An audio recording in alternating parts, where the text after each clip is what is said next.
What? So basically যদি আমাকে একজন নিউট্রাল ফুটবল ফ্যান হিসেবে জিজ্ঞেস করা হয় যে ভাই গতকালকে রাতের দুটো ম্যাচ যে আপনি দেখলেন সেই হিসেবে মানে আপনি ওই ম্যাচ দুটাকে কততে কত রেটিং দেবেন, ভাই আমি ওই দুটাকে ভাই 0 রেটিং দিব।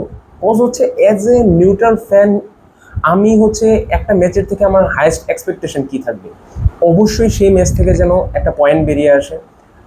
কাল রাতে আমি একটাই খেলা দেখা স্টার্ট করলাম, হ্যাঁ মানে দুইটা বলবো না, হাফ টাইম এখন আর হয় না, হাইড্রেশন ব্রেক সবকিছু মিলিয়ে চার চার সেগমেন্টে খেলা চলতেছে এখন মানে মাঠের ভেতর। ওই দুই সেগমেন্ট মিলিয়ে প্রায় ভোর 6টা পর্যন্ত আমি দুইটা ম্যাচ দেখলাম। আমি ভাই কাতার আর সুইজারল্যান্ডের ম্যাচের কথা বলতেছি না, কজ হচ্ছে ওইটা নিয়ে আমার আহামরি খুব একটা এক্সপেকটেশন ছিল না। But what about this Brazil versus Morocco? আমরা মানে after 3 consecutive days match day 3-তে আমরা মানে সবাই ওয়েট করেছিলাম যে আমরা খুবই একটা ইন্টেন্স ম্যাচ দেখতে যাচ্ছি। আর সেই দিক থেকে ম্যাচের স্টার্টিংও মোটামুটি ভালোই ছিল, বাট আলটিমেটলি মরক্কো ব্রাজিলকে মানে আমার চোখে দেখার মতো যে টোটালি ওন করে ফেলছে। কারণ মরক্কো এরকমভাবে প্রেস করতেছিল যে তাদেরকে দেখে লাগতেছে হচ্ছে যে তারা মানে ব্রাজিলকে তাদের নিজের কাউন্টেই রাখে না। অ্যাজ ইউজুয়াল আমরা যাই মানে চিন্তা করেছিলাম যে রাইট সাইড থেকে বেশিরভাগ অ্যাটাক হবে, বাট ডিফেন্স ডিফেন্সের 18 বছরের একটা প্লেয়ার মরক্কোর, যে হচ্ছে কি না যে পরবর্তীতে সে মানে আমাদের বাংলাদেশের প্রেক্ষাপটে যদি আমরা বলি 18 বছরের একটা মানুষ কিছুই না, সে হচ্ছে ব্রাজিলের তাবড় তাবড় যত ধরনের প্লেয়ার আছে সবগুলাকে একাই ওন করে ফেলতেছে, ফুল মাঠ ছেলে খেলতেছে। সাথে করে যে আমি যদি মানে ব্রাজিলের সাইডের কথা বলি, যে ব্রাজিল আজকে খুবই একটা উইয়ার্ড ফরমেশনে খেলেছে। ফরমেশনের দিক থেকে আমি যদি বলি যে ওরা কি করছে যে রাফিনাকে রাইট মিডে খেলাইছে, পাকুয়েতাকে লেফট মিডে খেলাইছে। রাফিনাকে রাইট মিডে খেলানোর সাথে লজিকটা তো আমি অ্যাকচুয়ালি বুঝতে পারলাম না। কজ হচ্ছে কি রাফিনাকে যদি আমরা দেখে থাকি, রাফিনা মূলত মানে এরকম একটা স্টাইলের প্লেয়ার যে হচ্ছে অ্যাটাকিং মিড থেকে প্রেস করতে পারে, সে সেকেন্ড স্ট্রাইকার হিসেবে খেলতে পারে, ইভেন স্ট্রাইকার হিসেবেও খেলতে পারে। রাইট উইং থেকে তো অ্যাজ ইউজুয়াল সে খেলেই থাকে, বাট তাই বলে রাইট মিড তার ফুল ইম্প্যাক্ট তো কালকে সে ম্যাচে দেখাইতেই পারে না, আর সবাই মিলে তাকে দোষারোপ করা হইতেছে। দেন ইভেন হচ্ছে ভিনিসিয়াসের কথা আমি বাদ দিলাম, কজ হচ্ছে ভিনিসিয়াস একমাত্র প্লেয়ার ছিল ব্রাজিলের স্কোয়াডে কালকে যে হচ্ছে নিজের ইন্ডিভিজুয়ালিজম দিয়ে মানে অনেক বেশি ট্রাই করতেছিল যে ম্যাচে কীভাবে মানে ব্যাক আসা যায়। বাট আলটিমেটলি লুকাস পাকুয়েতা যখন আপনার ড্রিমে অলরেডি হ্যাঁ ম্যাথিস কুনার মতো, যে অলরেডি ম্যানচেস্টার ইউনাইটেডে নিজেকে প্রুভ করে রেখে এসেছে যে what this guy actually can do. Cause হচ্ছে ম্যানচেস্টার ইউনাইটেড লাস্ট কবে ইউসিএলে কোয়ালিফাই করেছিল আমরা সবাই জানি, সেই জায়গা থেকে এবার হচ্ছে তারা মানে খুবই স্মুথেস্ট ওয়েতে, যার একজন মানে মানে মধ্যমণি হিসেবে আমরা ম্যাথিস কোনাকে মানে বলতেই পারি। দেন আমরা যদি থিয়াগোর কথা বলে থাকি, ভাই আমি মানে লিটারালি বুঝতে পারি না যে কার্লো আনচেলত্তির এনরিকের সাথে কি সমস্যা। কজ হচ্ছে রিয়াল মাদ্রিদেও আমরা এনচেলত্তিকে দেখে এসেছি যে এনরিককে ও হোল সিজন রেখে দিছে, বাট হচ্ছে বেঞ্চে গরম করার জন্য। আরে এই বান্দার কাছে যে পরিমাণ পেস আছে, যে ফিজিক্যাল ডমিনেন্স আছে, এত শর্ট হাইটের হওয়ার পরও তাকে মানে ইউজ করতে মানে এই লোকের সমস্যা কি, আমার এটা এটা এটা মাথায় আসে না।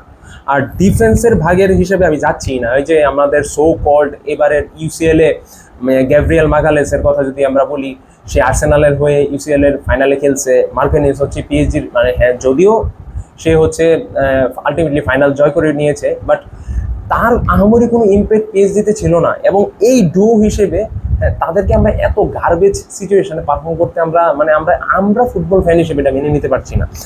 আর right wing left wing sorry right back right back left back right back left ব্যাকের কথা আমি কি বলবো। আমি দেখলাম যে পেভিলিয়নে অলরেডি বসেছিল রবার্তো কার্লোস, হ্যাঁ সে এসে ব্রাজিলের মানে অ্যাটাকিং ভাগ থেকে যারা ডিফেন্স থেকে পুশ করতে পারে, ইভেন যদি ওরা ক্রস ডেলিভার অব্দি দিতে পারতো, দেন হচ্ছে যে ওদের যে এবারে স্ট্রাইকার ছিল থিয়াগো, সে ওগুলাকে এরিয়ালি মানে উইন করে হেডে কনভার্ট করতে পারতো। বাট আলটিমেটলি তারা এই মানে অপরচুনিটি ক্রিয়েট করতে পারেনি, তারা নিজেদের পজিশন ধরে রাখতে পারেনি, অলওয়েজ লুজ করছে। মরক্কো যতই ইন্টেন্সের সাথে গেম খেলো হ্যাঁ রাইট মিড থেকে, বাট আলটিমেটলি তারা কিন্তু গোল কনভার্ট করতে পারেনি। এই যে আমাদের সাইভারি হ্যাঁ জাস্ট একটা চান্স পেয়েছিল, যেটা হচ্ছে ব্রাহিম ডিয়াজের মানে পাসিং থ্রো থেকে এসছে, মানে ওইটাকেই চিপের মাধ্যমে দেখেন আলিসনের কোনো কিছু করাই মানে সে কি করবে বুঝে ওঠার আগেই সে চিপ মেরে গোল দিয়ে দিয়েছে। এখন আমি যদি এখানে আবার ফিরে আসি সেই 18 বছরের প্লেয়ার বৌদি, আমি তো ওদের নামও ঠিকঠাকভাবে স্পেল করতে পারতেছি না, সেই হিসেবে ও ভাই লিটারেলি ভিনিসিয়াসের কথা যদি বলি, দেন হচ্ছে আমি ব্রুনো গুইমারেসের কথা বলি, দেন হচ্ছে ক্যাসেমিরো, ম্যানচেস্টার ইউনাইটেড এত ম্যাসিভ একটা পারফরমেন্স দেওয়ার পর মানে তাকে দেখে মনে হচ্ছিল সে অলরেডি এক্সস্টেড। সে মানে ফল ব্যাক করতে পারতেছে না, ম্যান টু ম্যান মার্ক করতে পারতেছে না। আর দেন কি করলো, হাফ টাইমের পর ক্যাসিমেরোর অল্টারনেটিভ হিসেবে আরেক বুড়োকে নামিয়ে দিল, সে হচ্ছে ফাবিনো। মানে এই যদি হয় মানে আপনাদের মানে ব্রাজিলিয়ান দলকে আমরা কিভাবে জানি, হ্যাঁ ব্রাজিলিয়ান দলকে আমরা অলওয়েজ এইভাবেই জেনে আসছি যে ফুটবলের তাবর তাবর প্লেয়ার তৈরি করতে তারা অলওয়েজ সক্ষম। এত এইজড প্লেয়ার দিয়ে আর যাই হোক মানে বিশ্বকাপের মতো প্ল্যাটফর্ম কখনই ডোমিনেট করা যায় না। দেন যদি আমি আবার কার কথা বলবো, মরক্কোর সাইডে চলে আসি, বোনো কিন্তু আজকের ম্যাচে টপ পারফরমেন্সে ছিল না। মরক্কোর যে অরিজিনাল গোলকিপারের কথা আমরা বলতেছি, সে যদি তার ফুল পটেনশিয়ালিটি দিয়ে খেলতে পারতো, ব্রাজিল এতটা মানে ডিপে গিয়ে অ্যাটাক করার চান্সও পেত না। কজ হচ্ছে তাকে আমরা আজকে একটু মানে একটু খামখেয়ালি ওয়েতে দেখতেছিলাম। দেন কার কথা বলবো, মোটামুটি সবার কথাই বলা শেষ। বাট আমি সত্যি বলতে কার্লো আনচেলত্তির কাছে রাফিনার পজিশনটা নিয়ে আমি অনেক বেশি ডিসঅ্যাপয়েন্টেড। তার কাছ থেকে আমি এটা আশাই করি না, কারণ হচ্ছে সে অলরেডি নিজের একটা অরা ক্রিয়েট করে ফেলেছে। কমপ্লিট ডেকোরেটেড ম্যানেজার হিসেবে সে নিজেকে অলরেডি প্রডিউস করে ফেলেছে, পাঁচবারের ইউসিএল চ্যাম্পিয়ন। সে এসব মানে বিগ প্ল্যাটফর্মে এসে মানে এইসব ডেলিভার করলে এগুলো মানে ফুটবল ফ্যান হিসেবে আমরা যে মানে যেই এক্সপেকটেশন নিয়ে খেলা স্টার্ট করতেছি সেগুলো আমাদের মানে পরবর্তী ম্যাচগুলো দেখার যে মোটিভেশনটা আছে ওইটা নষ্ট করে দেয়। দেন হচ্ছে আমি যদি একটার ম্যাচের কথা বলি, একটার ম্যাচের কথা এখানে আহামরি বলার বলতে কিছু নেই। কজ হচ্ছে সুইজারল্যান্ড কাতারের উপর ডমিনেট করবেই, সেইটাই হওয়ার ছিল সেটাই হয়েছে। আর কাতার হচ্ছে তাদের সো কল্ড ওই যে কি যেন বলে ইরিটেটিং গার্বেজ পার্ক দা বাস ফুটবল যে খেলা, হারাম বল যাকে আমরা বলে থাকি, জাস্ট একটা বল পেলাম আর কাউন্টারে চলে গেলাম, ওই ওয়েতেই খেলে এসেছে। এটা সুইজারল্যান্ডের লাক ছিল যে এক্সট্রা টাইমে এডিশনাল টাইমে গিয়ে মানে একটা গোল কোনোভাবে কনভার্ট করে সেটা ইকুয়ালাইজ করে ফেলেছে। এছাড়া ফুল ম্যাচের ইম্প্যাক্ট বলতে আমার কাছে আর তেমন কোনো কিছুই মনে হয় নাই।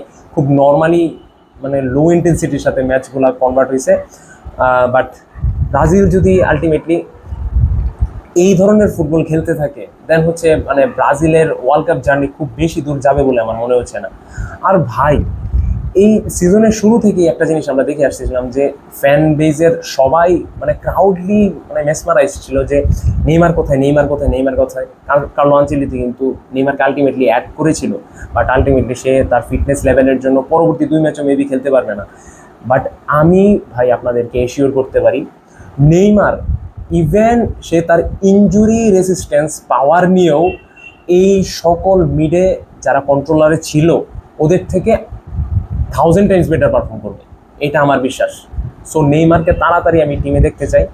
আর কি বলবো, পরবর্তীতে ব্রাজিলের হচ্ছে হাইতির সাথে ম্যাচ আছে, স্কটল্যান্ডের সাথে ম্যাচ আছে। হাইতির সাথে ম্যাচ ওরা 3-4 গোলে ইজিলি লিড নিয়ে যেতে যাবে, ওগুলা নিয়ে আমরা পরবর্তীতে কথা বলবো। স্কটল্যান্ডের সাথে একটু বেগ পেতে হতে পারে, বাট এছাড়া মানে ব্রাজিল কোয়ালিফাই করে যাবে ঠিকই, বাট পরবর্তীতে কোয়ার্টার ফাইনাল আছে, রাউন্ড অফ 16 আছে, সেমিফাইনাল আছে, ওগুলাতে মানে এই ফুটবল প্লেইং স্টাইল দিয়ে মানে কোনো আশা আমি দেখতেছি না সত্যি কথা বলতে। আর আমরা আরও ভালো ভালো ম্যাচ চাই ভাই, এইসব ম্যাচ দিয়ে আমাদের জাস্ট চলে না। আর আপনারা জানাবেন যে আপনাদের মতবাদ কী ছিল।